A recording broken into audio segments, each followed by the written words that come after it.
You know, when you read through Genesis chapter 2, you hear about the four rivers in the Garden of Eden. And the Euphrates, well, it's mentioned last, almost like it's not that important. But what if I told you that hidden inside its ancient Hebrew name is a powerful promise? A promise about your purpose and your God-given potential. Well, today we're going to decode that promise together. I mean, just think about that for a second. What if an ancient river's name, a name thousands of years old, actually holds the key to your purpose? What if the very letters of that name spell out a covenant of fruitfulness that literally cannot be stopped? That's the question we're diving into, and I think the answer is going to change the way you see your own story. So our journey starts with the river's original Hebrew name, which is Parath. Think of us as linguistic archaeologists right now. We're about to peel back the layers of this one single word to find a powerful message that's been waiting there all along. Okay, so the first layer we uncover is the root word para. Now, this isn't just about, simple growth, like a plant getting a new leaf. No, para means to multiply so much, to increase so abundantly that you literally break forth. It's this explosive, overwhelming kind of fruitfulness. And we see this word pop up right from the very beginning. In Genesis 1, God speaks this para blessing over all of creation. It's like the foundational command for all of life to just flourish and explode with more life. This is ground zero. But then something really interesting happens. Para evolves. It goes from being this general command for everybody to a very specific, very personal promise. God speaks it directly to Abraham, and he links that abundant fruitfulness to his covenant with him. It becomes a promise of legacy. And fast forward to Exodus, this is where we see that promise in action big time. Even though the children of Israel are under oppression in Egypt, what happens? They experience unstoppable para. It didn't matter what their circumstances were, nothing could get in the way of God's promise. So here's the key takeaway from all this. Para is not about your own hard work or whether the conditions are perfect. It's a covenant-based multiplication. It's a kind of fruitfulness that is guaranteed by God's promise. And because of that, it cannot be stopped by anything or anyone. It's generational, it's powerful. But hold on, because we're not done yet. Believe it or not, the meaning gets even deeper. See, ancient Hebrew wasn't just an alphabet like we have. It was a series of pictures, pictographs, and each letter in the name Parath tells its own part of the story. Let's start with the first letter, P. So picture this. The ancient symbol for pay is literally an open mouth. It represents speaking, the source of words, communication. It's all about the incredible power of what is spoken. And spiritually, this connects directly to God's spoken word. I mean, think about what Isaiah says here. When God speaks from his mouth, his word goes out and does exactly what he sent it to do.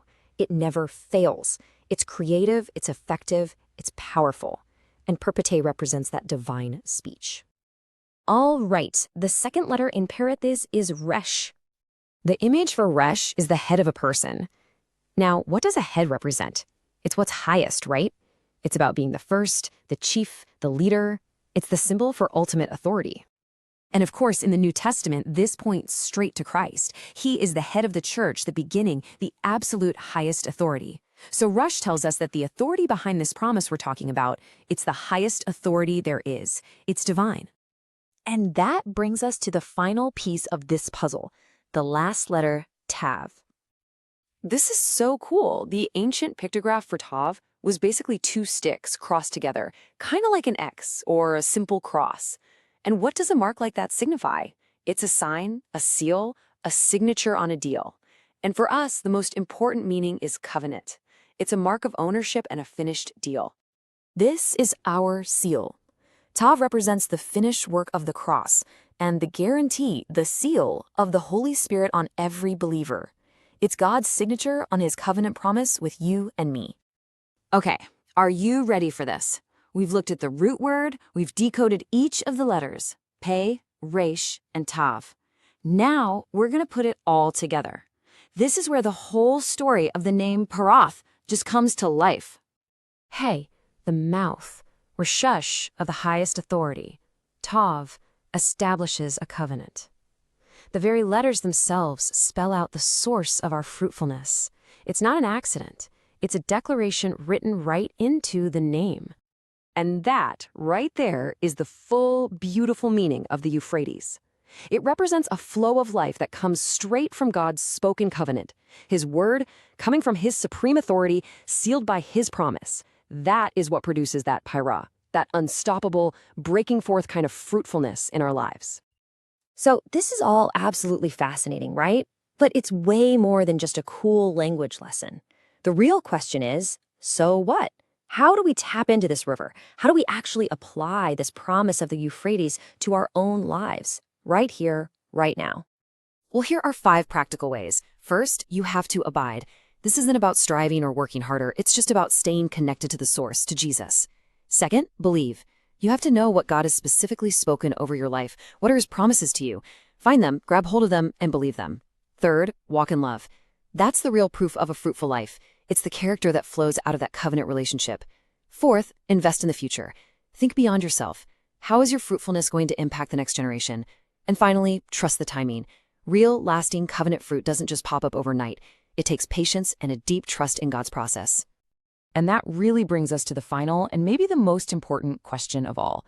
The Euphrates River is a picture of a promise that God has spoken. So I want to leave you with this to think about. What specific covenant promise has God spoken over your life? Because whatever that is, that's the source of your unstoppable fruitfulness.